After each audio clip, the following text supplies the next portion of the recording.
Welcome to Exit Point, a podcast about the advancement of bass jumping and the exploration of its culture. I'm Matt Blank, producer and co-host. If you'd like to support this independent production, please visit our Buy Me a Coffee link in the description and leave us a review wherever you listen to podcasts. In this episode, I'm talking with Jacob Gardner, who is one of the rare full-service bass jumpers. He's an accomplished technical jumper, bass jumping educator, rigger, and artisan equipment manufacturer. He's spent the better part of the last decade compiling the oral histories, traditions, and techniques of parachute rigging, and we hope that everyone listening will come away with some valuable insight about their gear and an increased level of confidence on the exit point because of it.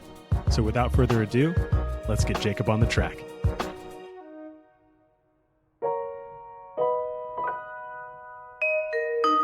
Would you like me to tell you the story of like what got me into rigging?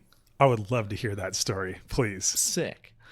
It's like, I don't know, 2011-ish. I'm sitting there trying to hook up a used rig, a Mojo and a gargoyle. Couldn't figure it out. Like I'm sitting there with the three rings.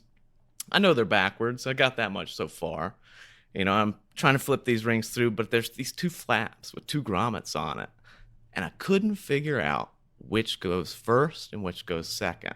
And so every single time, for like 100 jumps, I'd have to pull the user manual out and remind myself which way it goes. And at the time, thank God, they still had the website. It's down now, so like I'd be shit out of luck. But it got to the point where one day I was sitting on the top of an antenna and going to gear check myself. And I said, like, fuck, I questioned it. You know, like, I can't pull up the manual right here. You know, like, fuck. So, like, I jumped anyway, but it was terrifying. So, like I said on the drive home, like, I'm going to find out why those flaps actually go the way they go and which way they go first. And instead of trusting some book and something and myself to remember some image, I'm going to, like, concrete learn how it goes. And so at that point, I just started, like, shadowing, you know, the rigger in town. And he was this ornery, like, asshole. I mean, I loved him to death. Asshole. And but if you broke through his shell, he's a super nice guy. And shadowed him for a long time, and then finally, like, I started just enjoying it. It kind of became a fascination for me. And I had a lot of people around that were willing to show me the little parts that they knew, but nobody had the whole package. And so, especially in the Southeast, it was kind of tough to learn to patch because, fuck, we land in, like, beautiful grass landing areas every single time. So, like, unless you drag it across the tarmac on the way in or something, that never happens. So, like, I had to find that. And so, like, then I started traveling out more and got into, like, doing bass repairs because, you know, there was a lot of them that were needed. You didn't really have to be a master rigger to do it. You just, like, fucking go for it. Like, it's either going to look like it should when you're done or it's not. It's like, have at it. So it was a huge learning curve or learning method to go out in that route. But over the years and over learning how much I enjoyed rigging, it actually calmed my jumping down in the sense that I was no longer fearful of the gear. And that opened up a whole new horizon of fun, like replacing fear with fun on the exit point. And now the whole sport changed for me. Like, I wasn't just shitting myself over some weird fear over my three rings or the links that connected them or any of that other stuff. And so I started to enjoy it more. So instead of doing one jump a week in fear, I was doing 2 or 3 a week just because I enjoyed it now. So, like, my advice to other people is to, like, even that basic knowledge, it's going to change things for you. Like, and it'll help a lot. And, like, I see it all the time around students. One of the biggest things is gear fear. And, like, I think today it's kind of a result of, like, we just don't teach enough in skydiving anymore. Like, it's kind of gotten in this, like, flow and A license check cards and, somebody assembles a 3-ring once and they get a signature and then they'll never do it again. My argument to that is if you don't know how to do it, you don't know how to check it. You don't know if it's actually right. And so when people ask you for a gear check, are you just looking at their stuff or are you actually checking it? Yeah. Are you understanding what actually is happening in that system? Yep. Yeah, that's an interesting thing to bring up. I think the gear fear is reasonable in a lot of these cases, especially when you don't actually know why that thing is arranged in the way it is, right? Like I remember being on exit points and people wanting me to check their 3-ring system, which I was unfamiliar with, and them going like, hey, I don't know which way this tab goes. And we're like literally like about to jump, and I'm like, oh. Like, oh man, like, we're about to be those guys like taking pictures of this stuff and sending them to our mentors at like 2 a.m. Like, hey man, is this right? Like, where are you guys? We're about to jump this building, I get those all the time. I know, all the time. At this point, I tell people like, look, I need at least like, 6 hours. Like, you don't know where I'm going to be, man. And then I'll like pick up this like text message and it's like 20 minutes old. And I'm like, oh God, did they do it already? Or do I have time to respond to this? So that kind of touches on a couple of different things I wanted to ask you about. First, it seems to me that people fit into 2 basically broad categories. One where they want to get into every detail of the rigging and every stitch and every fiber and every like little molecule and how it works. And then other people who are kind of more trending towards the action end of the sport. And they're just happy understanding that like there was some magic that, came together to make the system. Yep. And somebody else has done the work. And that's fine, yep. And other people are using it. And so it works. And so like, that's that. Yep. And I think it's really interesting that you bring up that you were at one point fearful and then moved into trying to erase that fear. Can you talk me through like what motivated you to get as deeply into rigging as you did? Because certainly you've gone farther than your like basic need to understand how a 3-ring system works. It's really just a fascination, like a nerd thing. Like it's one of those things that seems like a little sand pile, but like when you start scooping, it's never ending. And like at this point, I'm terrible with math, but 16, 17 years in, I'm still learning stuff for the first time every single day. And that's what keeps me going with it, it seems like no matter how much you dig into it, there's still something you can figure out about any part of this. Like we've scratched the surface as far as a lot of that goes. The military did. We've got all this testing and all this stuff, but you can still go even farther than that. And we use things in base and skydiving outside of a lot of their normal uses.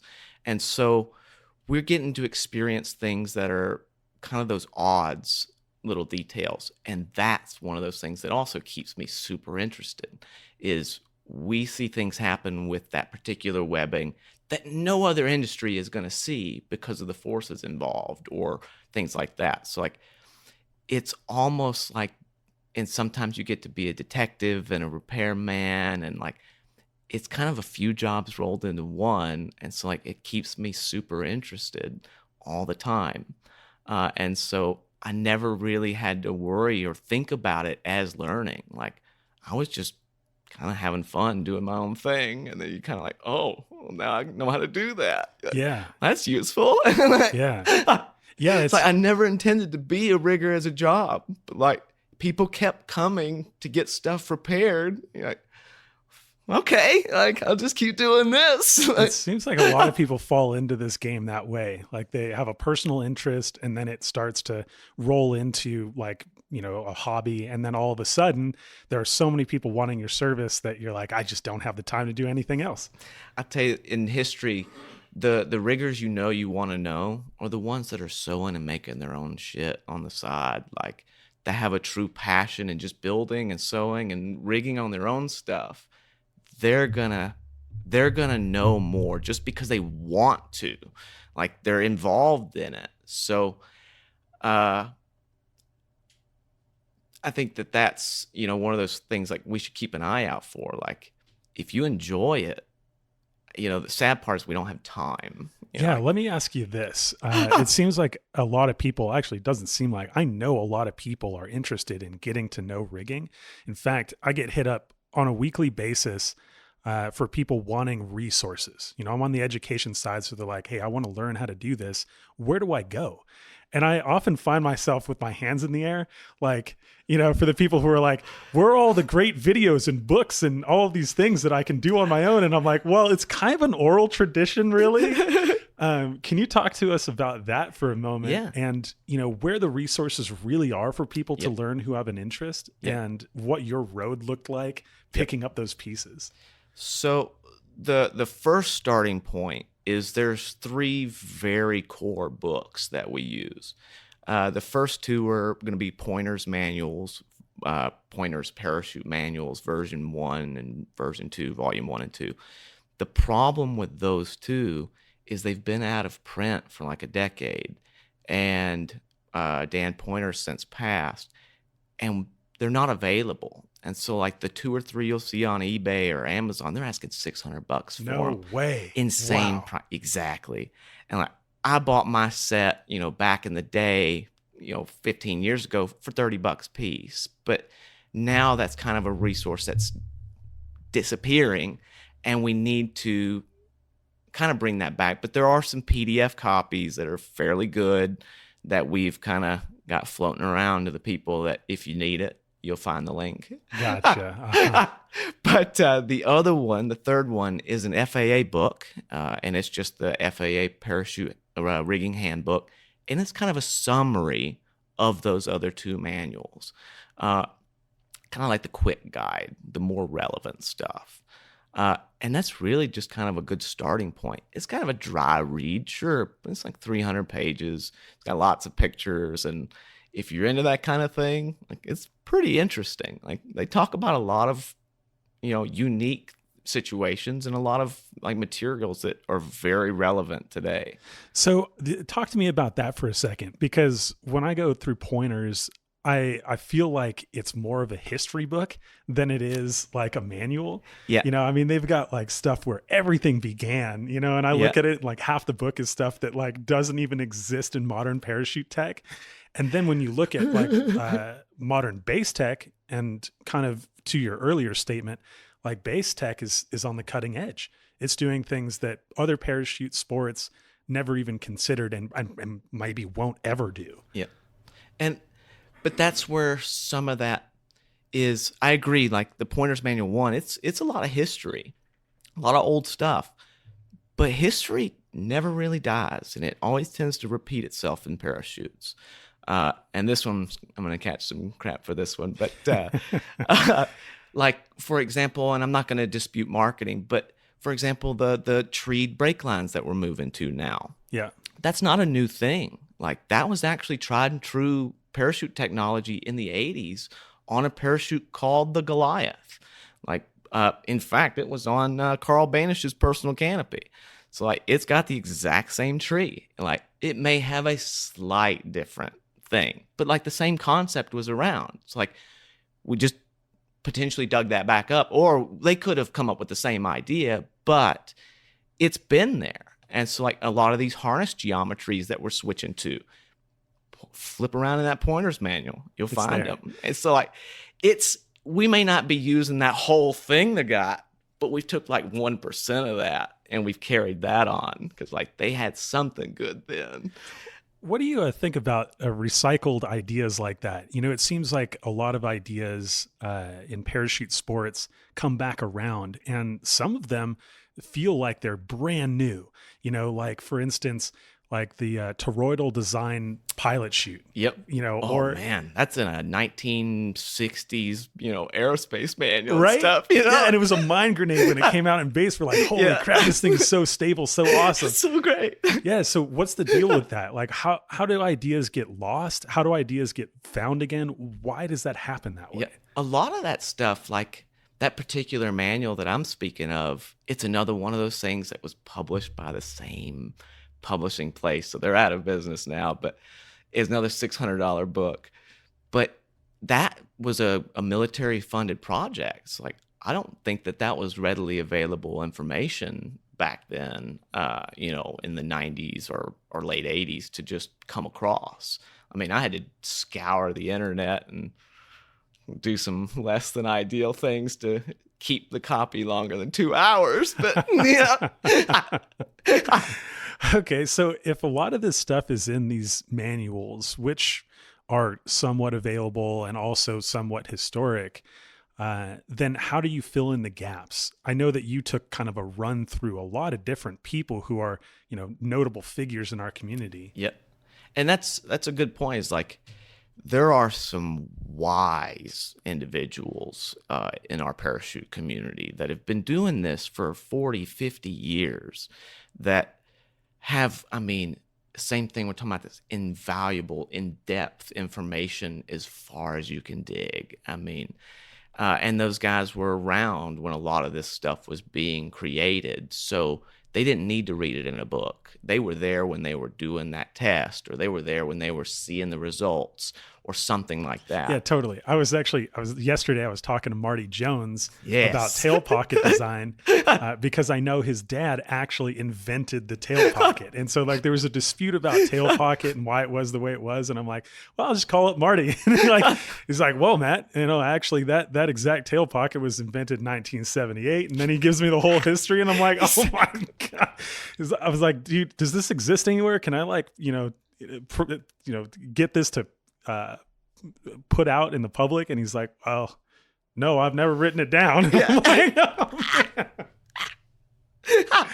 but that's the point, is like to be around those guys and to just ask those random questions. Anything you could ever come up with that you think could be a tangent for that guy, just ask him and see where it goes. Because it could just be I don't know, but you could get that whole history lesson that blows your mind. That was a good gap filler that right. no one has written down. Right. Yeah. And I'm sure that, somewhere there was some notes that got jotted down. But chances are, being a rigger, it got thrown away with the less important stuff. Yeah. Well, this one is kind of parallel to what you were talking about in the military side. Marty and his dad were working for the Air Force Academy doing their parachute program. And at that point, their deployment systems were having too many malfunctions. And they were in jeopardy of getting the program shut down. Oof. And so like Marty Jones and his dad had to come up with like, all right, how do we not get shut down? So it was like literally like them just like ripping out ideas. Those are two good problem solvers. Yeah. And then coming up with that. But that wasn't published information. That was some like back, room memos that got passed between military officers and eventually arrived at this conclusion. Yep. But he's full of stuff a lot like that. If you ever pack a reserve in front of the man, you'll walk away with a ton of tips that you're like, that just changed my entire packing game. Yeah. And you'll be like, mate, in a lot of cases, you're like, I've been putting a lot of people in danger. And not even know it, because he has some little bit of information or that backroom knowledge that in a lot of cases we can't speak publicly about, because there are, a service bulletin that says it's this way because it's this way. But the real reasoning was because the riggers were being jackasses, right? So but we can't say that. So who else was on your list as you gained this knowledge? Let's see. Down in Alabama, the people that got me started was a guy named Frank Wilson. He's no longer with us, but he was that ornery old asshole, man. And he's the one I kind of stole my tradition from. I don't really drink much anymore. And so at the end, you get a parachute reserve save. I don't want liquor. Just bring me some Ben and Jerry's, Cherry Garcia or something. Yeah. But he liked Chunky Monkey. And then the other guy is named Bert Harwell. He was kind of like the guy that would just meet me on the weekdays and do some reserve packing and stuff like that. And then a guy named Kyle Robinson that was one of those riggers that wasn't afraid to show me what he knew as a new rigger without like being worried about his job, because we were buddies. And so like it was more of a let's just learn this and have fun with it. So like we had that kind of camaraderie. But then moving up here, and here's Twin Falls. Yep, here's Twin Falls from Alabama. I was kind of more introduced to James Yaru, and he was equally on that path. And I can remember a lot of times we challenge each other, you know, to try to do something a little bit better, you know, or you're like kind of proud, like, look at that patch. And then the next one, you're like, oh, I'm going to outdo that. You know? Like, and so it got to the point where, I mean, you start following the lines on the patch, and it's literally followed the block of the canopy perfect. It doesn't wander. And you're like, that wasn't a result of us, like, yeah, we were trying to get better, but also it was kind of like we were trying to get better, to be better than the other guy's last little thing. friendly competition there. Friendly competition to just see how good you can actually get it. Like, what is that pinnacle? That's the job. That's the aim.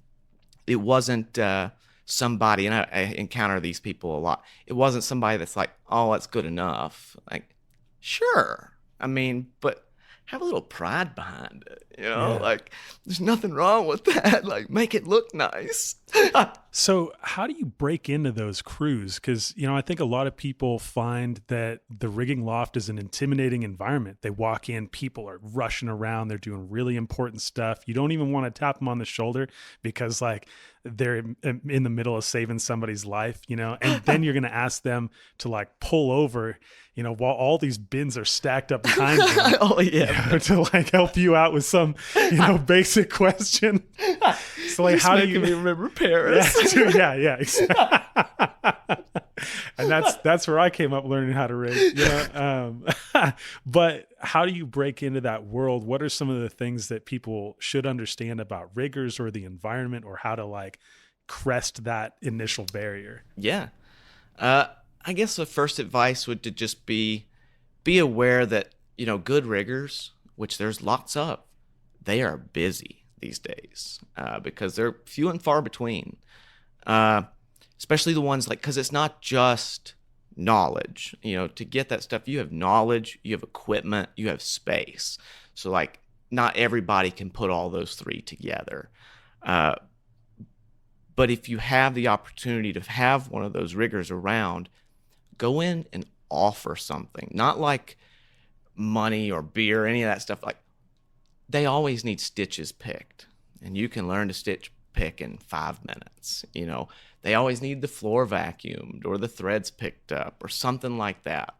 And the best thing is to be in the loft when that conversation strikes up. Yeah. So like when for example, in Paris, when we be packing, you know, it'd be me and Antonis and James, and we'd just be talking while we're packing. It's one of those just second nature things, but we're not just talking about whatever. It's usually about parachutes and rigging and something like that, because that's what we were all nerding into. And to just be there when that happened is one of those examples, or to just be there and ask the question when they're actively sitting and doing something. For me, like if I'm sewing on the machine, I can talk all day. But if I'm, you know, on the computer or having to do other stuff, that's when it's kind of tough. So like read the room is the best thing. Yeah, man, that's exactly my experience. It was during the shutdowns of the drop zone. Like we'd get winded out, or we'd end early, and I would just go over there knowing that they weren't on a time crunch. Yep. And I would make closing loops. Yes. Like hundreds of them. Oh, yes. You know, and as soon as y'all were talking about something that I didn't know about, then I would ask that question. Yep. Because I wouldn't understand what somebody had just said about like a different phrase or a word, and I'm like, what is that? Yep. And then they'd tangent off, and away we'd go. I'm telling you, man, dude, that's the best one too. Closing loops. Yeah. Learn to make reserved closing loops. Go make a ton sitting there. Make them extra long, and they fit everything. Yeah, man. I mean, the bonus was that like at that time, they'll remember you every pack job. Yeah, they came to like actually start paying me. You know, it wasn't much. You know, they're like, we'll give you 5 cents a closing. Yes. You know, but it was like I was learning and I was doing something and I was getting paid for it. Like, hey, all day. Dude. So let me ask you this. A lot of people that we came up with and a lot of people that you had mentioned are not around anymore. I mean, they're either, literally, not here, or they've gotten old, or they've retired, Yep. or they're just not interacting with the community in the same way that they used to. Yep. So Yeah, I'd say 2 of the 3 people that were in my rigging startup, they're no longer with us. And looking and talking to people after the fact, they were legends. Like, I just kind of got to scratch the surface of it. yeah. But that's a good, I don't know. So are we losing? Are we effectively in a culture of brain drain at this moment? Because none of those people are leaving anything physical behind. It's up to people like you to compile it and then, hold on to that oral history for the next generation. Yeah. I mean, that's a good point. I mean, there are companies obviously these larger parachute companies in skydiving, they've got documents of everything that they ever want. But those aren't public information. That's not public information. They're not going to share that with us. And so a lot of the stuff we learn, it is going to have to be passed down. We're in desperate need of a parachute manual 3. And a lot of these guys, we need their information to write it, and we need to get it from them before it's too late, and that's kind of a side mission of mine, is not to, I'm never going to be able to organize myself to write a book, but to try to get some of that information and at least write some of it down. But my challenge to everyone in this game is to do the same, because at some point we're going to have to collect and compile all of this stuff and kind of reorganize some of it, because it is getting lost. It is. And it seems like the culture's going the opposite direction. Like you mentioned earlier about, a lot of the USPA progression getting really fast tracked, and the understanding of why we do any of that totally lost. And then people end up on the exit point, with very little understanding of how and why the system is going to save their life. Yeah. Holy shit, man. You're right. That gets terrifying. So I guess my question is how do we turn the tide on that? What's the thing that we're missing? What's the, special sauce that gets people to start engaging a little bit more in their rigging process? I don't know. I mean, my first thing would say try sewing, honestly. It's pretty fun. I love it. So you really might like it. Yeah. So before you say anything, you might actually find that it's super useful for all kinds of things. Yeah. I feel like there are 3 basic competencies that really drive my world at home, and they are woodworking, sewing, and welding. Oh, and if I can do those 3, just to a basic standard, I'd love to learn to weld. I'll show you in a day. Seriously, it's one of those things where you can make a functional weld after a day. You're not doing artistic stuff. No. And man, Harbor Freight's got one for $200. Exactly. Exactly. That sounds awesome. Yeah, man. When I got into sewing, I think the most intimidating thing for me was learning how to set up the different machines. It was always oh my God, I'm going to thread this wrong and the whole thing's just going to explode. And then it's going to be a bunch of little parts and components and I don't know where they go. And then, I'm going to be screwed. And I agree with that. That's kind of one of those things dude, stay away from industrials until you're ready, because number one, for me to get that fixed, I mean, the closest guy is Salt Lake, but I don't know much about him. The closest wizard is Denver. So that's kind of inconvenient. But you can do so much. Anything you should be doing, learning and getting into rigging, you can do on a home sewing machine, one of those little plastic sewing machines. Yep. So when you break it, dude, there's tons of people to fix that thing. Oh, yeah. $75. You could trash it. $75. It's ready to go. Yeah. That's what I've got. I've got this heavy duty home singer machine. Yes, the 4411. Yeah, man. It's a good machine. Yeah, and most of the plastic parts are off of it at this point because it's been fixed so many times that it's there's no reason to put those things back on. No, man.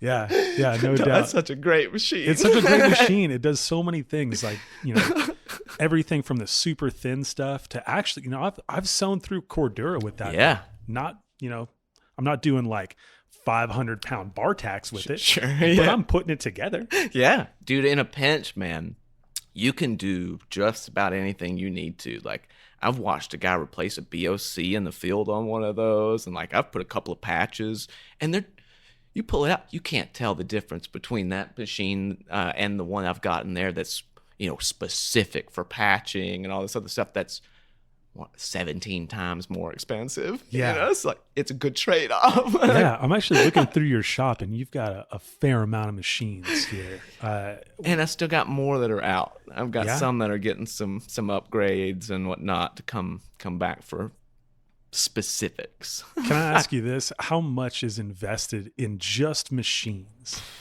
I don't even want to think about that. Like, a lot. A lot? That's kind of one of those things why I'm moving as slow as I am. Is like, it's a lot of investment to get into the parachute game today. It's like COVID really hurt that, and I'm very fortunate to have acquired most of this before COVID, because they just 50% more for no reason. Yes, inflation, but on top of the inflation, they just rose the price. I think that they're seeing that there's more manufacturing coming back to the States, and they're going to capitalize on that. But like, if PD were to try to do their same scale today, I don't think it would happen. Like, I think it's too much. And so I am fortunate that I'm like, this is the first time I'll say it loud, but like, that's the reason I got involved in the Paris Loft. Like, when I walked in to go for my nationals trial thing and I saw the working harness machine and all this other stuff, like, I've only heard about some of these things. Like, that machine's from like 1907. Like, Yeah. I got to get my hands on this. Like, I enjoyed working there as time went, but when the gates locked for 11 months, and it was time for me to do what I wanted to do, and I went there for those machines. So. It's interesting to look at those old ones because, it comes from an era where our country was doing specific manufacturing, and a lot of textile manufacturing. Yes. And so like, they'll have this machine that does this one perfect stitch, and that's it. And it does it better than any other machine will ever do, because it was purpose built to do that one thing like a million times. Yep. Everybody says like, the harness points on a lot of the stuff. Dude, that's a machine. Like, you just put it in there and hit the clamp, and it does this perfect 3-point that's literally perfect. Yeah. Like, no wonder a rigger can't match that sewing by hand, like, because that's literally made to do one thing. So what does the manufacturing layout look like in parachutes right now? It seems like there are a few people like you who are upstarting, and grabbing like a lot of cool machines to, make their manufacturing process work. And there are some other folks who are doing the opposite. They're finding places either here or overseas that will do their manufacturing, and they're like just getting into basically the scaling and the design of it. Yep. I think it's good either way. I think it really comes down to the way you want to see the business, or the way you want to run a business. For me personally, the way that I see it is I want to build them in-house. Is like, because it's my passion, I'm obsessed about it.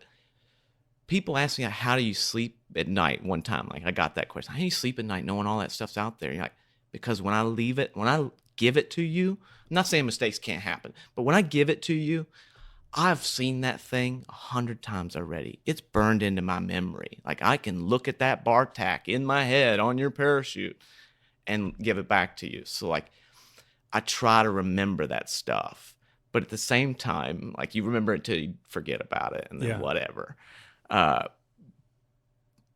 Sorry, I got brain farted on that. No. Yeah, I get you. It's this kind of the same mentality that I take when I'm preparing for a jump. You end up at the exit point and somebody's like, well, aren't you like terrified of all these things going wrong? And you're like, no, along the way, I certified that thing was correct. Yep. And then I did it again. And then like, I moved on so confidently from that step that I do not need to like now consider 100 things. Yep. I need to consider like 1 or 2 things. Exactly. But that kind of moved, sorry, I got a little distracted, but that moves me towards like, the reason I want to do it in-house is I want a thumb on every single step of the process. I don't think quality happens at the end. I think quality happens the entire way through the process, between each one of the steps, and then at the end.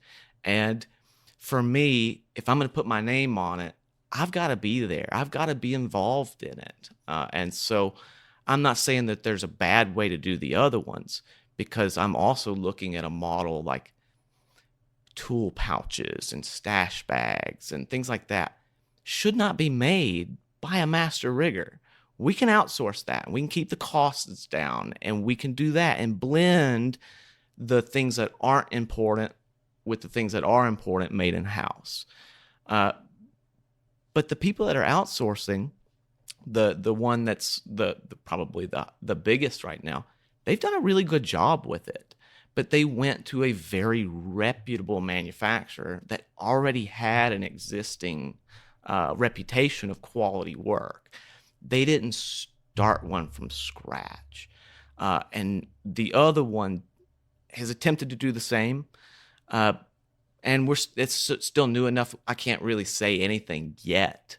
But like, we'll see how that goes. But okay, hang on a second. So we've got some, I understand why you're speaking about these companies in the way that you are. But let's back up for just a second here and see if we can, backdoor our way through this topic. Yeah. So I do want to ask you about the quality of different things on the market specifically. yeah, But let's start with biases, which I think a lot of people will discredit your opinion over something because they just assume that you have some sort of bias. or competing products or whatever. Can you speak to that for a second? Yeah. I am biased. You're right. I am biased against shitty and bullshit work. That's what I'm biased about. It has nothing to do with who made it, because good gear comes from everybody. I mean, I've flown and jumped most everything on the market, and it's all really nice stuff. But to come down to quality, it's not about design anymore, right? That's irrelevant. We're going to come down to like how it was made, how much fret went into each stitch. And that goes down to the level of like when the needles were changed, all the things that are involved at the small level that are going to make your parachute last much longer down the road. And going with established manufacturers, they've seen the canopy get 2,000 jumps and come back to them ragged out. And they've made changes over sometimes decades to hash out their final product, to where bar tacks aren't just there. They're specific to the millimeter in one direction or the other to that stitch. And that's going to mean the difference between 300 jumps later, that thing's pulling out, or 1,000 jumps later, it's still strong. It's like, it's very nuanced stuff that even like a lot of times today, I'm just kind of like blown away with. You're like, wow, I can't believe that didn't last, or I can't believe that they thought that would last, like some of that stuff. But a lot of the things we see that aren't super great, they don't usually come from long-term manufacturers, because they've already done that mistake like 20 years ago and we've forgotten about it. It's like, it's not that they didn't do it, it's just they didn't do it today. So when we're talking about biases, and I think you've pretty well illustrated that, you don't really care about the marketing, you care about the fundamentals. Yep. Is there some sort of... Oh, I believe no marketing. Oh, none of it. Yeah. You got to look I don't read any of it, because none of it's true. Like, I've seen you read it, and then you come back to that same canopy a year later, and it's a totally different description of it. You're like, it's because we didn't know what it was to begin with. Yeah. Like, you had to get jumps and learn it and all that stuff. Like, we don't know. It's like, I'm not saying anything because you got to sell it. Like, we've got to sell the product to get enough jumps on it to know these things about the parachute. Gotcha. Okay. So, I mean, basically stated, since you're not even involved in the marketing, you're not going to be spewing marketing. Like, your biases are all about the fundamentals of the system. So let me ask you this.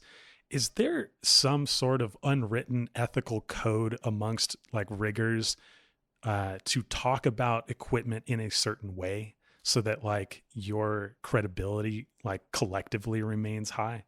And really where I'm driving with this is I want to know the difference in your head between talking shit exactly. and, saying something that is substantial and important. Yeah. And as far as I know, there isn't. Like, there's nobody that's been kind of the hub between all these manufacturers that I'm aware of. Like, because back then they were the manufacturers. Back in those guys, the riggers, the people that were doing my job were Todd at Apex, were Martin Tilley at Asylum. But they've split off and they did their own thing since then.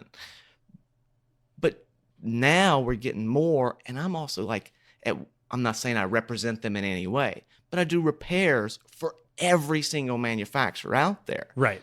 So I don't care who made it. Right. Because I've seen it at the stitch level and it's all the same. That's just the facts. Yeah. It's just the facts. And that's what I'm interested in, because that like seems to me to really step beyond talking shit. Like, you're just talking about your personal experience. And so like, while somebody could call you out as being biased, that would just be ignorant. It's just like, look, man, like if you want to sit here in the shop and watch me go through all of these different repairs, then I won't need to tell you anything. Nope. Like, you'll just see exactly what I'm talking about. Yep. So let's talk about those things. What are we talking about? What have you seen as far as quality from the different places? What have you seen as far as repairs go? What are some of the things that the consumer who is missing some of the like basic competencies in rigging understand about their gear? I mean, right now we don't have anything super crazy. I mean, the good news is anytime we've had problems, they get swallowed up pretty fast in history's sake, as far as we can go. Like, early on with some, bar tack tension was tight, right? And we didn't know that would be a big problem, but all of a sudden it was. And since then we've learned things and we're like, oh, well, that's not really doing anything. So let's just loosen it up and it's fine. But it's still something that can sneak through the cracks, and not from a manufacturer, right? We're not even talking about manufacturers now. You're talking about riggers. We'll take that line off and they'll make a repair.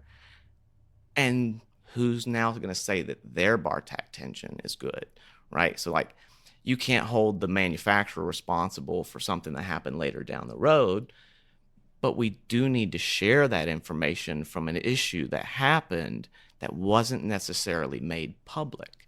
And it's not just like, it might sound like I'm picking on one, but it's literally everybody. Like, I'd be bullshitting if I said like, I have found, if I didn't say, I have found life-altering mistakes from every single manufacturer that's in current production. That's scary. Yes. Yes. Okay. Hang on. We're gonna have to expand on that one for a second. Are some of these out there? Like, do people probably have these in their containers? What are we talking no, about? I mean, a lot of them were just mistakes, right? Like individual one-off mistakes? Yeah, or like individual one-off mistakes. Like, some of them make your jaw hit the ground. Like, I know that they it didn't get checked. If they saw that, it would have never gone out. Yeah. It's like something happened.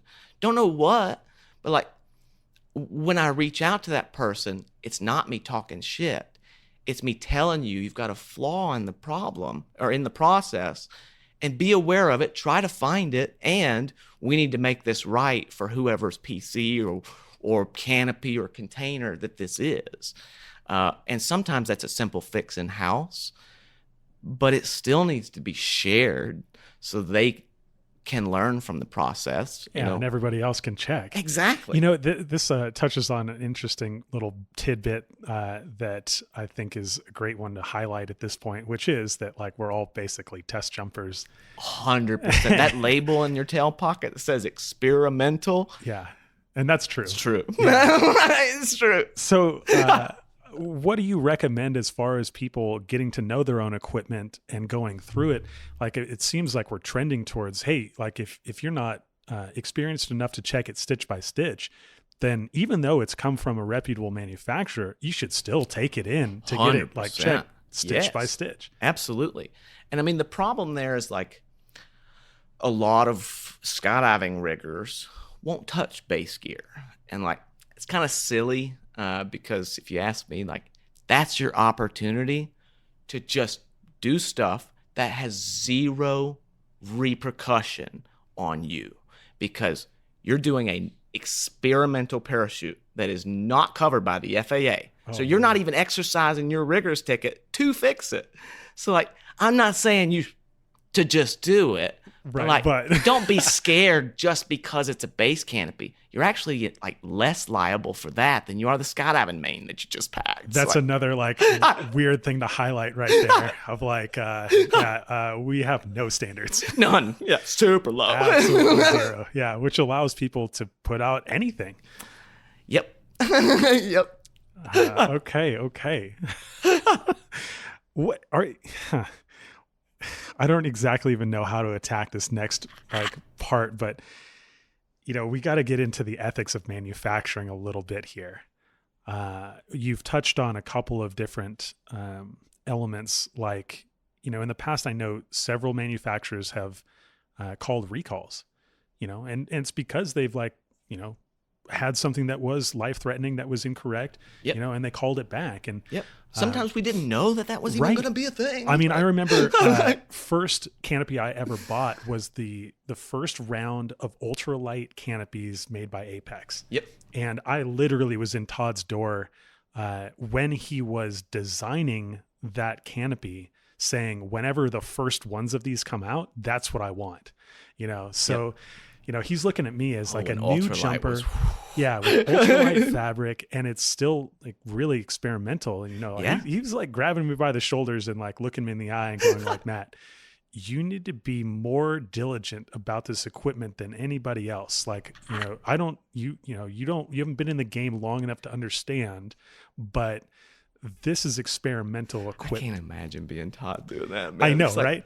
Yeah. Dude, and like what I'm asking him, like, well, how many jumps is this going to last? And he's like, look, Matt, I'm going to be honest with you. We don't know. Like, so welcome to base jumping. Yeah. And that was great. It was a great process. And in fact, like, it was one of the best things that could have happened to me early on, because I didn't just grab that equipment from him and assume that it was going to be good. Yep. Like, I literally was going through it after, like, every 10 jumps I would go through it. If I like had anything that happened to it, I would look at it, I would take it back in after 100 jumps for Todd to be like, hey, like, I've done 100 jumps and these is what they were. And like, teach me about the stuff. How's it holding up? That's because he wants to see it. Exactly. Yeah, keeping an eye on it. Yeah. So I learned a ton just with that, like, one little message up front of like, you're an experimental test pilot, which I was stoked on. I was like, oh, yeah, man, let's learn some stuff. Like, it works for some people. Not great marketing for a lot of others. Yeah, but it is across the board the truth, which is just like, wow. Yeah, it is the truth. Okay, so like, again, is there some ethics involved in manufacturing? I remember Todd being very diligent about getting everyone's contact information, and like, if something changed, he would call it all back, like every one of them from the field. Every one of them. It didn't matter. I mean, we've seen some painful recalls, man. I mean, that thing we're talking about with the strong light, the one, the junction breaking. Right. That was an isolated incident to like one jumper that had 3 rigs, different manufacturers, and it was happening all 3 of them because the person was like deploying in a head down track basically and yo-yoing himself every jump. Right. Like, just to back up a second and fill in the gap on that, that was when containers went to integrated risers. Like, first off, taking out the 3 rings. and the stitch pattern that was being used was told to the first time I had one of those. I was told, look, you have to deploy this in a 45-degree angle head up position. If you don't, we don't know if it's going to like hold together. And so like, this is not beginner technology. This is expert technology. You know, you have to make sure that you're going to be in control. And so like, I took it on going like, okay, well, I better be careful. And fast forward, eventually somebody came to the point where they were, you know, just nuking and head down deploying this thing. And there is some evidence to support that like maybe the harness was donned incorrectly, but be that as it may, there was a riser failure, which led to another recall. Yeah. And led to a really awesome trend of experiments. Like Squirrel brought us that Y junction thing that's coming in now. Yeah. Adrenaline first had the soft L-bar thing, which was basically a slink that held around that main lift web that would keep it from doing that. They've now transitioned to just a piece of Dyneema line, and Squirrel's doing a slimmer version of their Y. Like two very strong, like invincible almost junctions came out of that would never have even been considered until some jackass was doing something a little outside the window. Yeah. Right. Yeah. I remember that for brake lines too. We used to do the brake inserts just with those 2 bar tags, exactly. Sliding it in one side, sliding it in the other. And then people started doing, a 3+ second slider off, delays and just blowing through brake lines, And I remember going back to some of the people I was talking to at the time were Taylor Cole and Annie Helliwell, and asking them like, well, what's happening here? And they're basically like, well, we didn't consider that people would be doing that. Like, that's crazy. Exactly. Now we've got to redesign the system. Yep. And fast forward, we've got a much better brake insert. Yep. I mean, it's another one of those cases to where I don't know what happened first or how this happened or any of that other stuff. Like, that brake setting has been inside of a UPT Sigma tandem main since the existence of Sigma tandem mains. Really? The one that lifts around, the same one? It's just got a piece of red Dacron sleeved over it to make it look traditional. But if you peel it at the bottom, you'll see the white Spectra loop. Huh. It is a bitch to make because of that sleeve.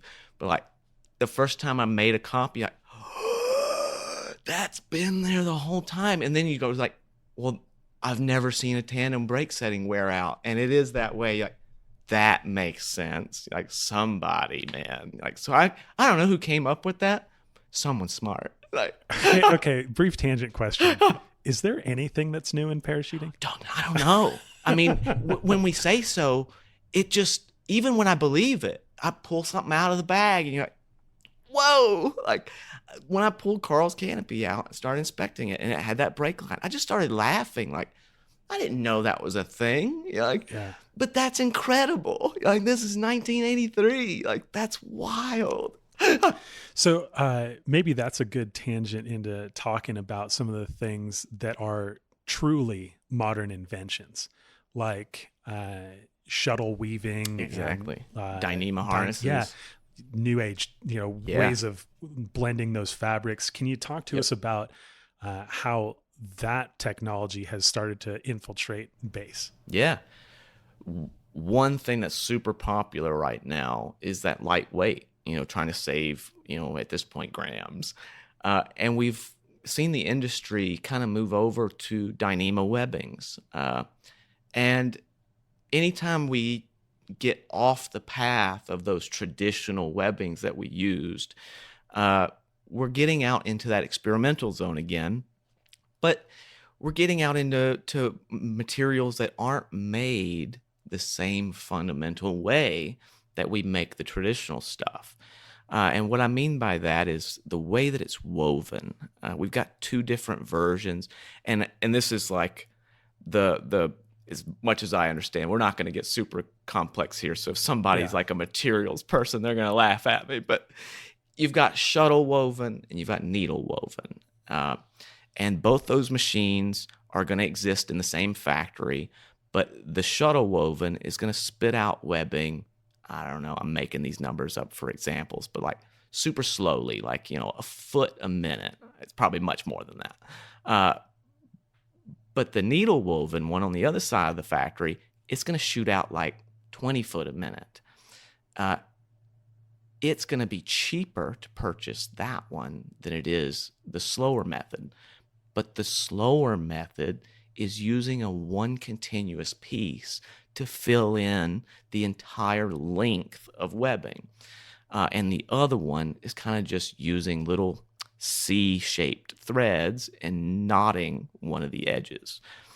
And what do you get with the continuous thread? What's the advantage there? So with that continuous thread, that shuttle woven fabric, we're going to get more critical use once we have edge damage to the webbing.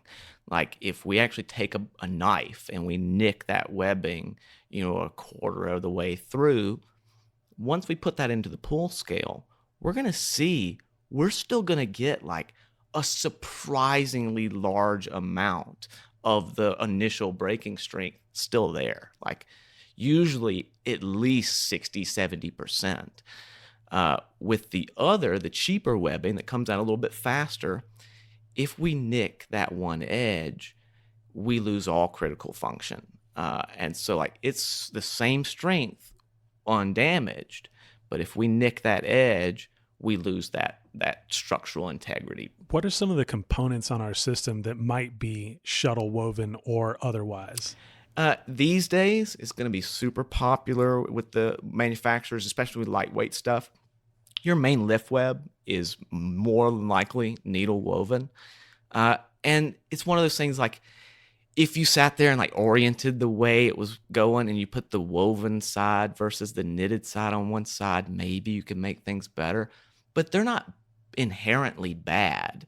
It's just something to be aware of if you damage your harness. Yeah, that's where I'm curious. Like for all the people listening to that explanation, they're probably thinking like, okay, what are the components on here that could be this way or that? Yep. Where I can really pay attention to it. So main lift web. I know you've also mentioned or shown me in the loft here bridles. Exactly. During COVID, we got a material shortage hardcore, and we're still kind of bringing ourselves out of that. And I've seen a few manufacturers during that time, they did have to resort to needle woven just to keep production.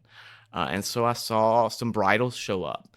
Like, not a fan of the bridle being needle woven because of the way the stuff we do with it. I mean, we're doing static lines. We're tying those links. We're tying things around that what we call the selvage edge. It's the actual sides of the webbing. We're just kind of messing with it at that point. So I would tend to say like, I just don't trust it for that application. But for a harness, I mean, dude, if I could go back in history, say how many people have nicked their harnesses while jumping. Yeah, not a lot. I can't think of one off the top of my head. Like, that's just not a thing. Now, having the paramedics cut you out of your harness or something, sure, we get that all the time. But that's irrelevant to what it was made of. But I'd say, like, as far as the needle game, it's actually going to open the doors to a lot cooler and in a lot of ways more useful fabrics for us in our industry. Again, why we kind of need that third pointer's manual. It's like we're getting into new stuff.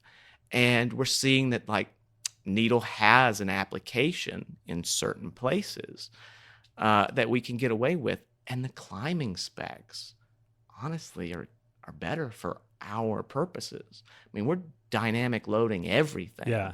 And all the data we have about the traditional webbings is all static. It's like, it doesn't super make it easy to translate breaking strengths for what we're using it for. Yeah. But in kilonewtons and stuff, way easier. Yeah. Like, way easier. Man, you know what blew my mind is the first time I looked at a skydiving rig. I had already been a climber for 10 years. And so I look at the chest strap and I'm like, what is this? They're like, well, that's the thing that's holding into your harness. And I'm like, you're kidding me. No way. Like, what? That looks so chintzy and terrible. And I don't trust it. And everyone just seemed totally cool with it, you know? And it wasn't until later when I was sitting in Will Kiddo's garage doing pull tests that I really realized how right I was about that, to be like scared. You know, those standard friction adapters, like they break after 2 kilonewtons. It literally says unrated. Unrated, yeah, dude. Unrated. Crazy. Because they don't want to pull it. They don't want to put 2 there. Right. It'll just peel right off the tracks at about 2 kilonewtons, which is about 500 pounds. Yep. And Not you a can lot. definitely generate that if you're just bouncing on a rappel. Oh, yeah. Versus like the paragliding buckles or the climbing buckles. You'll see a lot of people do that, rappel from their chest strap. Yeah, Mm-mm, man. I mean, okay, so back on point, I do want to talk about that manufacturing thing that you just brought up. You know, during that period, we did have a lot of shortages and a lot of people going to alternatives. Have you seen any other alternatives being used other than like shuttle, maybe in fabric itself, that got incorporated into our equipment during that period? Not specifically. I'd say the one thing that we need to be aware of soon is like Dacron. It's like, dude, nobody can get a hold of the people that make Dacron. It's like, I don't know where anybody's going to get it. Like the last time I talked to a tear, they were buying it from some gear store, you know, and they're out now. It's like, dude, I don't know what's going to happen. And what we find for that might be tricky. But as far as what happened so far, I wouldn't say anything forced us to do that. If anything, the only real thing we've kind of ventured out on is the hardware. I mean, we're seeing people, I'm speculating now because I don't know, but like the new hardware that's on Squirrel and Adrenaline rigs.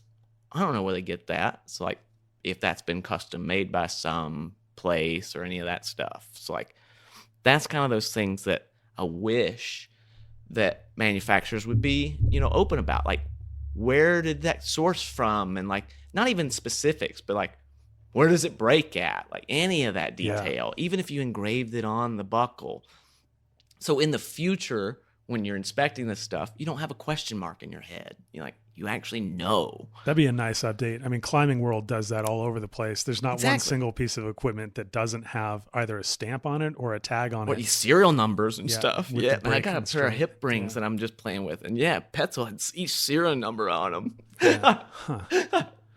Well, okay. Maybe I can ask you more directly. There was a recent parachute failure of a parachute that was designed during the pandemic period. Yep. It was, I think, a center A line blowout on the A, B, Gryphus. and C. Okay. Was that a manufacturing issue or was that a materials thing? I'd actually call it a blend of both. Mainly because it was the raw materials choice. So I would blame, you know, manufacturing at that point. But it was also, you know, one of those things that's like, what I call them is Babe Ruth moments. You know, like when he points the bat out of the outfield, he's I'm like, gonna hit it. here Hold it on. comes. Yeah, here it comes, Like, baby. I'm just telling you, like, it's going to happen. And it's one of those things. It's one of those, like, if anyone of knowledge saw it, they'd be like, bro, this was going to happen every single time. Because polyester and nylon are like poison to each other. They hate each other. Oil and vinegar. And like, you can't place a polyester tape and then put nylon stitching through it, because the nylon as a fiber is so much stronger than polyester. Polyester is just kind of a fancy plastic.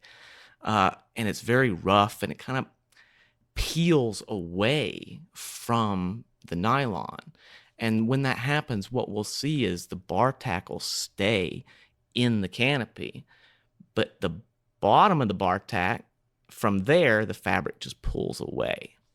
And that's what we saw in that example of this canopy failure we're seeing, is we saw the bar tack still there, but the tab ripped away. So it was coming down to, they used an underweighted tape but it was also the wrong material type. And not to say that we can't use polyester. We use polyester all over the place, but it's rarely ever in a load-bearing capacity. And the only load-bearing capacity I can think of off the top of my head is the reserve bridle on your free bag pilot chute. And even then, it's not seeing that much load. It's carrying a canopy and stuff. So I think that's pretty insignificant. But as a general rule, since nylon and polyester were invented ages ago, you don't mix them in load-bearing capacities because they'll tear each other. And if you put polyester thread into nylon, it cuts through the fabric and you pull away. And the bar tack would be gone, kind of. It'd be frayed out. So it's not like once again, it's not an opinion. It's actually like a detective thing. Like, this is an example, but we have examples of this already to compare it to. So you can see that it was just wrong material sourcing. It just didn't get it from the right place.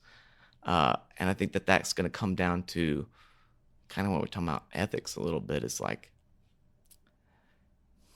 building parachutes historically have always come from people that had a long history of parachute rigging, down to the core levels. I mean, we talk about taught at Apex, but taught at Apex has been taught at Apex, but before that was taught at Basic Research and taught at Vertigo and taught at TNT Rigging. That book that we're talking about that's ages old, the Pointer's Manual 1, flip to the back of that thing, and in that is a list of manufacturers and riggers and stuff. He's in there in the TNT rigging. He's been in this game a long time. Yeah. And same with Tilly. You go back down his track record. Same with the guys in Ater. I mean, at this point, it's second generation. So, and I mean, I could say I've got speculation on some squirrel stuff. Yeah, please speculate. I like that speculation. Can you speculate there? This is just my speculation, and I'll compare it to that manufacturer. Yeah, please. The 7. A lot of people give Tilly the credit for designing that parachute, but this is my speculation. And we can bring on some people later. This is just my speculation. Exactly. I love it. I think Gertie's had a lot more to do with that parachute than the general public knew. But he, and I don't mean this disrespectfully, it's just the best way to say it, he was a nobody at that time. His reputation goes, who was this person? He had the book coming out. He knew to make his parachute successful, he's going to have somebody to sell it for him, a name to back him, and to say it is good.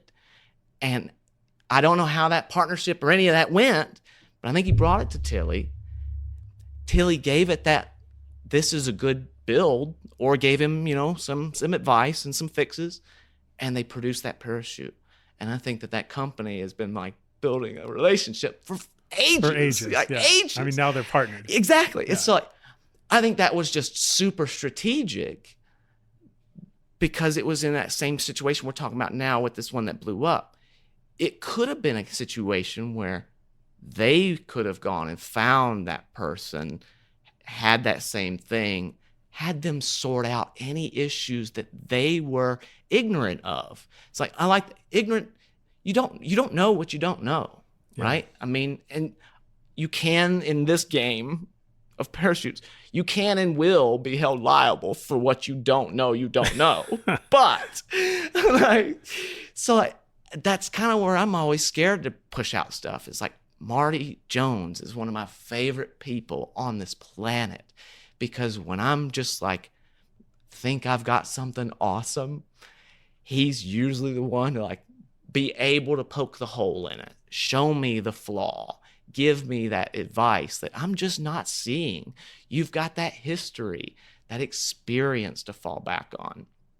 And I think, once again, historically, that's always kind of been the case, is having someone involved that had that knowledge. Yeah. Whether they had it themselves or they partnered with somebody that had that knowledge.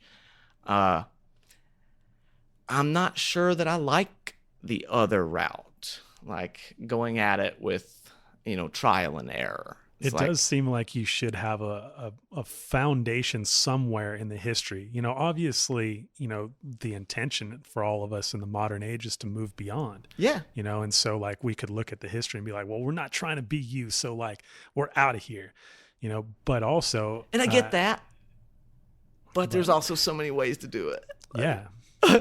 And so many mistakes and landmines to step on that those folks could, get you to step around just with a couple of looks into what you're doing. And that's kind of where I get upset is I take this such seriously, like so serious of work, because I've dedicated my life to it at this point. Like I enjoy it that much and I'm that involved. But to me, when you see something like that happen and there's no other explanation for it other than like, I'll say it, negligence. I mean, just the sheer lack of knowledge. It kind of makes me fearful as far as liability stuff goes, because you're kind of setting a bad example for someone else to put a thumb on later in a courtroom setting or something like that. But you're also kind of shitting all over 50, 60 years of dead bodies and incidences and broke people that did that to teach us something that we now firmly know is truth. And to just go around that is super disrespectful to the history of what's already happened. And like, I hate repeating history. Yeah. It's dumb. Oh man. To have someone else get hurt from the same exact thing. Yeah. fucking thing. Yeah. That's my goal. Never should happen. Like that should never happen. Yeah. Yeah, it's tough when the rules need to be written in blood twice, and you're and like, that's come on, like man. the guy that was jumping that parachute is perfectly He's fine. perfectly fine. Yeah, perfectly fine. Lucky. Totally lucky. Yeah. And like this is one example, but like it's not the only. Oh, it's no. happened No. so many times. Yeah, I mean, Like, my buddy Dave Minetti nearly went in on one of the first bad seed wings, and it was a full A-line blowout. He was terminal jumping in Europe, full A-line blowout. He ended up in the trees, and so just bumps and bruises and stuff. And the explanation there was that they, back to your point about Dacron, that they got a bad batch of Dacron, which was questionable. Like a lot of people looked at it and they're like, no, this is actually just thinner Dacron, like it's mislabeled Dacron. Like they said that they gave you 500 pounds, but this is clearly 250 or something like that. Yeah. But what they said in public was that it was a bad batch of Dacron. Either way, it definitely happens in other realms. Yeah, a lot of times, like you said, not at fault. I mean, it could come back to not even the manufacturer's fault. Right. You're still getting burned. Yeah. You still got to do something. Huh. Well, if at the end of this, like people just realize that they really need to know their specific equipment, like not just the brand and the type, but their actual parachute, then I think we're winning. Yeah, and my goal is to not like scare people either. Like it's not a fear thing. So let's talk about that for a second. What happened to both of these situations? Because like we've thrown some fear out there. What was the result of both of those failures? The one line failure that we're discussing, he landed fine. I do think, as far as I was told, he didn't pop the brakes and he just flew it in and kind of landed. And as far as I know, he was kind of brushing it off. And the people that were more concerned were all of his buddies in the landing area, totally. shitting themselves, watching I mean, I can't imagine what that shape looked like. Like, like such a weird, like a sombrero, from the front. Like. So both of these people were fine, Dave Benetti and whomever was flying that Gryphus. But what was the result manufacturing from that? Like, did both of those canopies change? Did those manufacturers learn something? Are there more canopies out there like that, or has that problem been solved? I know that moving forward, he's been told the right information. He's absorbed it. He's found replacement things. As far as I know, he's gone to the factory and he's, personally been there while they changed some things. It's like, I think he does have the right idea and he's moving forward in the right direction. But I mean, there's still so many nuanced things that we were talking about. Like, it's not just about failure. It's about maintenance and longevity as well. Like, some of those things are going to take time to learn and break in and figure out.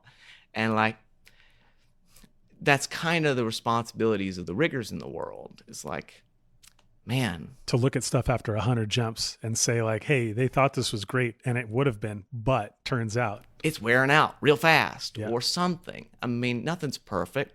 I mean, I love my OSP, but it seems to be fucking shredding itself on the tail. But I don't care. It's part of the parachute. It's what it does. That's an interesting point to bring up, where a lot of people are looking for silver bullets in the rigging process, and wondering and questioning why, like, we don't protect against certain things.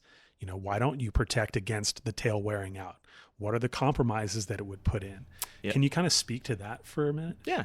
It's like, we'll see different, what I call them is like features on the parachute. It's like different things are going to make it do different things.